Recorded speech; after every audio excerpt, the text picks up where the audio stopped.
All right, welcome back to the channel. It's your boy Fanon, and in this video, we are going to be in the heavyweight division where Deontay Wilder is getting offers from Matchroom Boxing and DAZN. At least that's what Eddie Hearn says he wants to do, and it may be a smart move for him considering the rumors that Deontay Wilder says that he is a open agent. Let's talk about that in this video.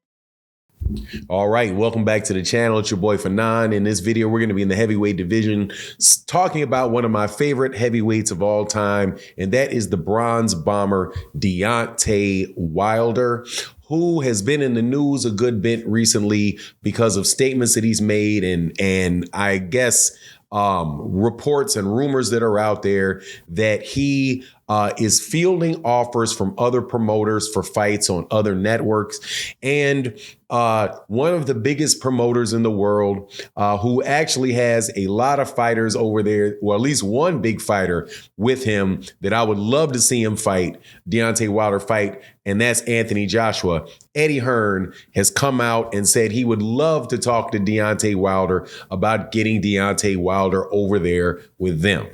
Now, I'm going to give you some thoughts on it that you may not expect. Before I get into that, though, let me welcome you back to the channel. If you are new to the channel, please accept my invitation to hit that subscribe button. Hit the bell icon so you can be notified of when we release more videos. And if you're a longtime subscriber and supporter to the channel, let me say thank you so much for everybody that supports, specifically in the super thanks of videos like this, like my guy Matty Yole and Barbara D and Mr. Pragmatic and keys to the game boxing. You guys, thank you so much for being such supportive members of the community, especially on videos like this. But let's get into this. So Deontay Wilder is out saying that, or at least people were reporting that Deontay Wilder was taking offers from different promoters and that he was quote unquote unhappy with the PBC and Al Haymon.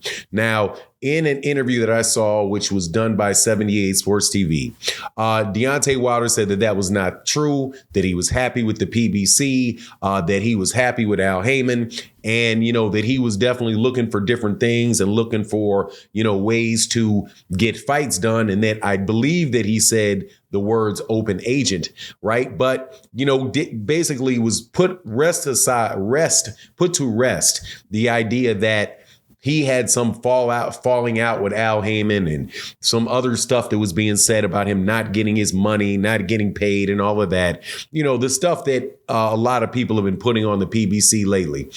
He put that aside, but it does seem as though he's open to a lot of different opportunities, right? One opportunity that he was interested in, my understanding is to fight Francis Ngannou, former UFC fighter that is talking about coming to boxing. He said he would fight Francis Ngannou, and one could be in the cage, the other one could be in boxing, because more than likely Deontay Wilder is going to annihilate Francis Ngannou in a boxing match. But whatever the case is, in both scenarios, those are very, very dangerous situations for those guys to be in, because neither one of them are good at what the other guy is very good at. But Eddie Hearn said in talking about this, now Eddie Hearn runs Matchroom Boxing, and they are, as you know, the promoter of Anthony Joshua. Now, we went through this big thing several years ago about Deontay Wilder when he was a WBC champion, and Anthony Joshua held the other three belts, the WBA, the WBO, and the IBF, about those guys fighting. And Eddie Hearn, and I truly believe this, stood in the way of that fight taking place, blocked that fight from taking place, tried to pawn off Dillian White on Deontay Wilder, right? And And it never happened. Now, this is where I think my opinion of this is going to, maybe surprise some people. I do not think that it is a bad idea for Deontay Wilder at this point in his career to consider working with Eddie Hearn and Matchroom and the heavyweights that they have over there. I think that, that where he is in his career should definitely keep his options open and look for the scenario that's going to work the best for him in the long run. Right now. And why do I say that? Right. And then I know what some people are going to say to disagree with it. So I'm going to address that point after that. So for me, one thing that I've always said about Eddie Hearn, first of all, I know he's, when he talks in the press, the dude is full of it more than he's not. Right.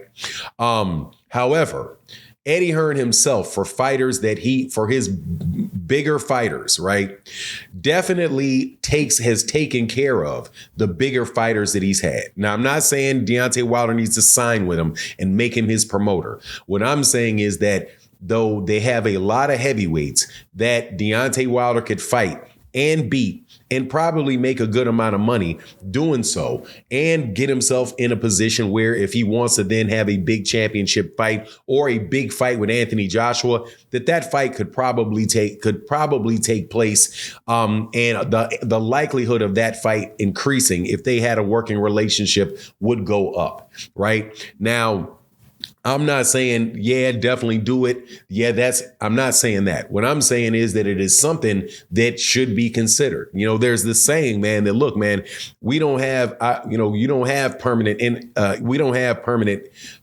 enemies. We have permanent interests. Right. Which is saying, look, man, you and I might not get along and agree at a certain point in time. However, if later on our interests align, then, you always want to keep those avenues open. That's kind of like, one of the big problems with what happened, in my opinion, with the Terrence Crawford and the Errol Spence Jr.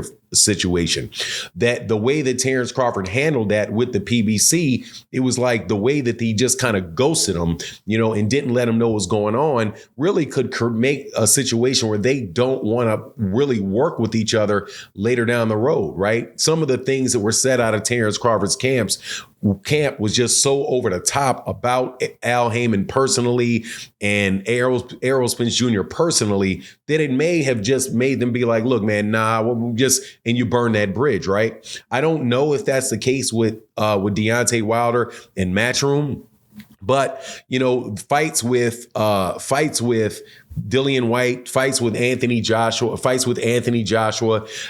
Those guys, I think those are fights that, people would still be interested in and could be a good deal. Not saying that's not the case with the fight with Andy Ruiz as well. I'm just saying Deontay Wilder is still a marketable guy in the heavyweight division, still has an opportunity to really, excel in the heavyweight division because there's not a lot of guys that are going to beat him, right? Until he gets probably a few years from now when he gets closer to 40 years old. And as you saw with that Hellenius fight, still very, very exciting and something that people are going to come and watch because the dude is most definitely an exciting spectacle in the boxing ring. So, I just think I like that he said I like the idea that he's open to doing different things and talking to different people. And, at the same time, I know that he's, loyal to Showtime and the PBC and Fox and the people that really have helped him develop his career to this point. But I'm just saying, hey man, it ain't no problem with keeping your options open. And I like